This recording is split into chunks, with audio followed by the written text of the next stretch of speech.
അടുത്തത് മീനക്കൂറാണ്.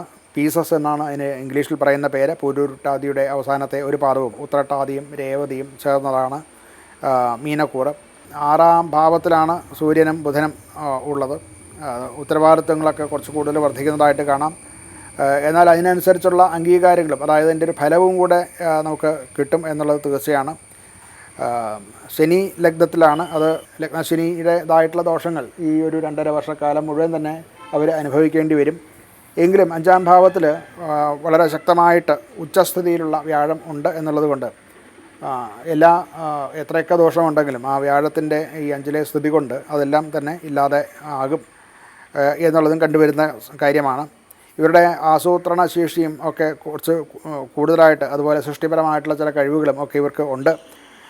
അധ്യാപകർ, ഗവേഷകർ മുതലായിട്ടുള്ള മേഖലയിൽ ജോലി ചെയ്യുന്നവർ, അതുപോലെ വിദ്യാർത്ഥികൾ, ഉപദേഷ്ടാക്കൾ, അങ്ങനെയുള്ളവർക്ക് ഈ ആഴ്ച ചില പ്രത്യേക നേട്ടങ്ങളൊക്കെ ഉണ്ടാകാൻ സാധ്യത കാണുന്നുണ്ട്. പുതിയ പദ്ധതികൾ ഒക്കെ ആരംഭിക്കാനോ അല്ലെങ്കിൽ അതിന് വേണ്ടിയിട്ട് സംസാരിക്കാനും ഒക്കെ അനുകൂലമായിട്ടുള്ള സമയം തന്നെയാണ് ഇപ്പോൾ ഉള്ളത്.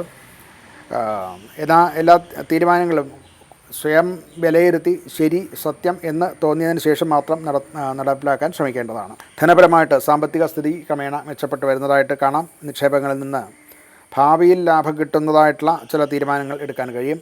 മക്കളുടെ വിദ്യാഭ്യാസത്തിനും കുടുംബ സൗകര്യങ്ങൾക്കും ആയിട്ട് ചില ചിലവുകളൊക്കെ ഉണ്ടായി എന്ന് വരാം. ആ ചിലവുകൾ അച്ചടക്കം പാലിച്ചാൽ പൊതുവെ സാമ്പത്തിക പ്രശ്നങ്ങളൊന്നും ഉണ്ടാകുന്നില്ല. സാമ്പത്തിക സുരക്ഷ കൂടുകയും ചെയ്യും. ആരോഗ്യപരമായിട്ട് പൊതുവെ തൃപ്തികരം തന്നെയാണ്. ദഹന സംബന്ധമായിട്ടുള്ള ചെറിയ അസ്വസ്ഥതകളൊക്കെ ഉണ്ടാകാനുള്ളൊരു സാധ്യത മാത്രമേ കാണുന്നുള്ളൂ. ഉറക്കക്കുറവ്, ക്ഷീണം മുതലായിട്ടുള്ള കാര്യങ്ങൾ പ്രത്യേകം ശ്രദ്ധിക്കേണ്ടതാണ്. ക്രമമായിട്ടുള്ളൊരു ഭക്ഷണ രീതിയും യോഗയും ധ്യാനവും ഒക്കെ ശീലിക്കുന്നത് വളരെ ഗുണകരമാണ്. കുടുംബത്തിൽ ഒരു പുതിയ സന്തോഷവും ആത്മീയമായിട്ടുള്ള ഒരു അന്തരീക്ഷവും ഒക്കെ ഉള്ളത് കൂടുതൽ വർദ്ധിക്കുന്നതായിട്ട് മനസ്സിലാക്കാൻ പറ്റും. മക്കളുടെ നേട്ടങ്ങൾ കൊണ്ട് സ്വയം അഭിമാനിക്കാൻ, കുടുംബാംഗങ്ങൾക്കെല്ലാവർക്കും തന്നെ അഭിമാനിക്കാൻ ഉള്ള വക നൽകും. ദാമ്പത്യ ജീവിതത്തിലാണെങ്കിലും പരസ്പര വിശ്വാസവും സ്നേഹവും ഒക്കെ വർദ്ധിച്ചു വരുന്നതായിട്ട് കാണാം. കുടുംബാംഗങ്ങളുമായി ഒന്നിച്ചുള്ള തീർത്ഥയാത്ര, ക്ഷേത്ര ദർശനം ഇതൊക്കെ നടക്കാനും ഉള്ള സാധ്യതയും ഉണ്ട്. പരിഹാരമായിട്ട് മഹാവിഷ്ണു ക്ഷേത്ര ദർശനം നടത്തുക, അതുപോലെ തന്നെ അങ്ങനെയുള്ള തീർത്ഥങ്ങളോട് കൂടിയ ക്ഷേത്രങ്ങളിൽ, വിശേഷണ കുടൽമാണിക്യൻ പോലെയുള്ള ക്ഷേത്രങ്ങളിലൊക്കെ ദർശനം നടത്തുന്നതും ഒക്കെ വളരെ ശ്രേയസ്കരമാണ്. നിത്യേന മന്ത്രജപങ്ങൾ നടത്തുക, അഷ്ടാക്ഷരം മുതലായിട്ടുള്ള മന്ത്രങ്ങളെ കൊണ്ട് ജപിക്കുക, അന്നദാനം കൊടുക്കുക, വിദ്യാർത്ഥികൾക്കും ഒക്കെ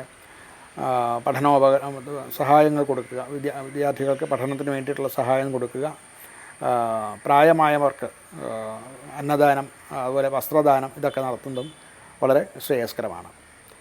നമസ്കാരം.